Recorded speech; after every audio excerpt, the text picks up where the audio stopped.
Salam damai sejahtera dalam kasih Tuhan Yesus Kristus. Saudara sekalian, pada video kali ini saya akan membahas tentang penciptaan Hawa. Di mana Hawa ini diciptakan pada hari yang ke-6. Kita akan selidiki tentang penciptaan Hawa ini.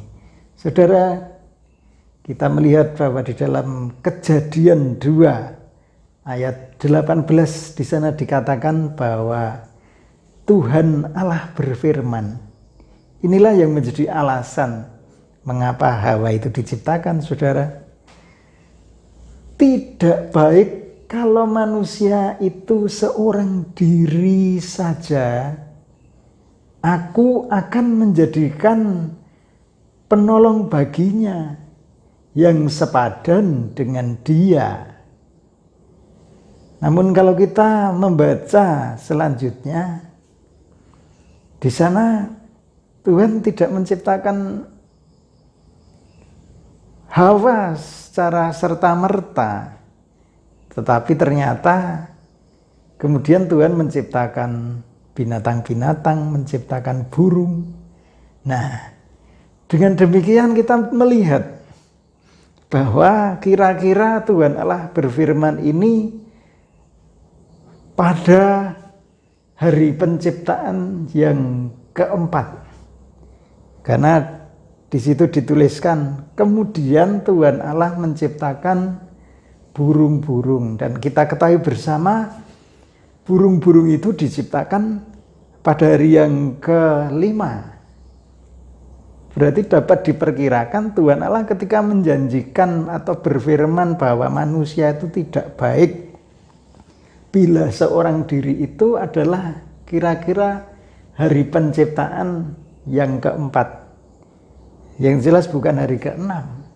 Karena di situ dikatakan setelah berfirman maka Allah menciptakan burung dan binatang-binatang yang lainnya. Saudara, penciptaan Hawa pada hari yang ke-6 ini tentunya mengandung maksud yang tidak lain.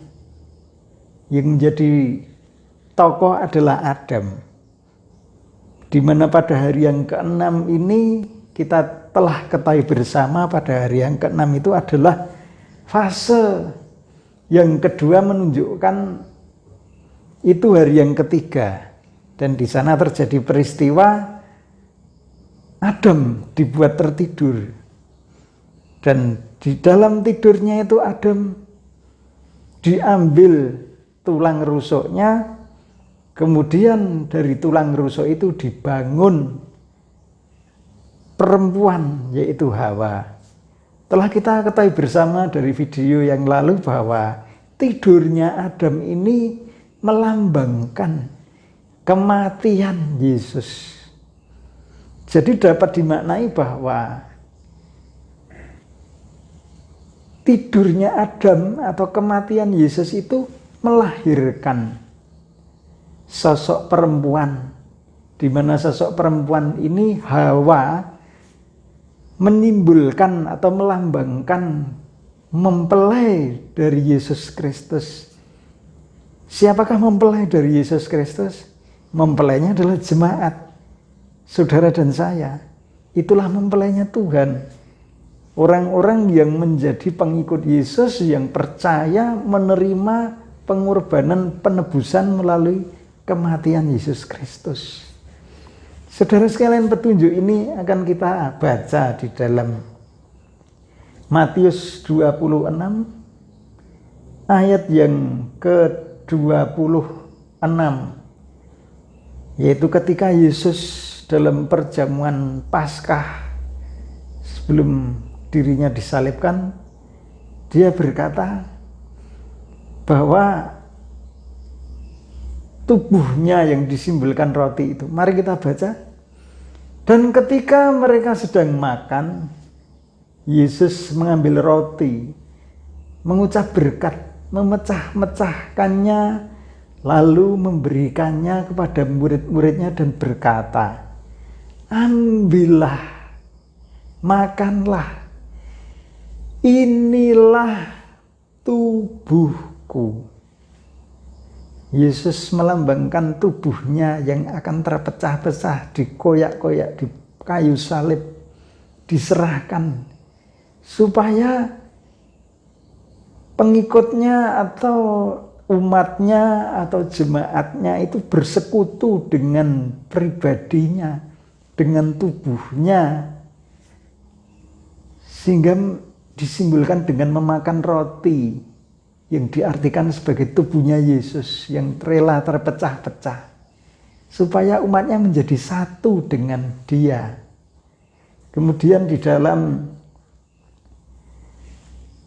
Kejadian 2 ayat 23 ini terjadi kesesuaian ketika Hawa diciptakan lalu Adam berkata-kata. Kejadian 2 ayat 23, lalu berkatalah manusia itu, inilah dia. Yang dimaksud adalah Hawa, tulang dari tulangku dan daging dari dagingku. Ia akan dinamai perempuan sebab ia diambil dari laki-laki. Saudara, di sini menunjukkan bahwa jemaat Tuhan itu terbentuk dari pengorbanan tubuh Yesus yang diremukkan di atas kayu salib. Di dalam penciptaan dilambangkan dengan tubuhnya Adam yang diambil tulang rusuknya ketika dia tidur. Kemudian di dalam Yohanes pasal 3 ayat 28 sampai 29a di sana, ketika Yohanes Pembaptis menyaksikan tentang pribadi Tuhan Yesus, dia mengibaratkan bahwa Yesus itu adalah mempelai laki-laki, sedangkan gerejanya atau pengikutnya atau jemaatnya itu adalah mempelai perempuan. Mari kita baca Yohanes 3 ayat 29 sampai ayat 28 sampai 29a. Kamu sendiri dapat memberi kesaksian bahwa aku telah berkata, aku bukan Mesias, tetapi aku diutus untuk mendahuluinya. Yang empunya mempelai perempuan, ialah mempelai laki-laki. Ini menunjuk pada pribadi Yesus Kristus. Saudara sekalian,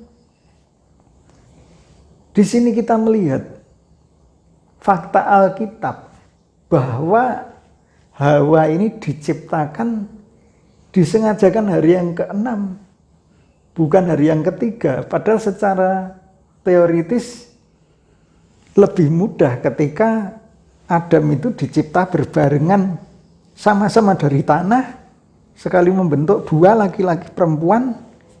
Pada hari yang ketiga itu muncul Adam dan Hawa, itu kelihatan lebih mudah. Tetapi fakta Alkitab menunjukkan bahwa Allah itu repot-repot. Adam pada hari yang ke-6 harus dibuat tidur, setelah itu harus dioperasi tulang rusuknya, setelah itu tulang rusuknya dibentuk menjadi perempuan. Tampaknya merepotkan, tetapi di dalamnya itu untuk memberi pesan bahwa gereja atau pengikut Yesus atau umatnya Yesus itu dibangun dari proses kematian dan kebangkitannya pada hari yang ketiga. Proses ini tidak bisa dipisahkan antara kematian, pembentukan atau pembangunan gerejanya dan kebangkitannya. Ini satu kesatuan proses. Oleh karena itu ditentukan bahwa Hawa diciptakan pada hari yang ketiga, pada fase yang kedua atau hari yang ke-6, pada hari-hari penciptaan. Demikian saudara yang dapat saya sampaikan mengenai penciptaan Hawa pada hari yang ke-6 berhubungan dengan Adam sebagai simbol dari pribadi Yesus Kristus, Juru Selamat kita. Haleluya.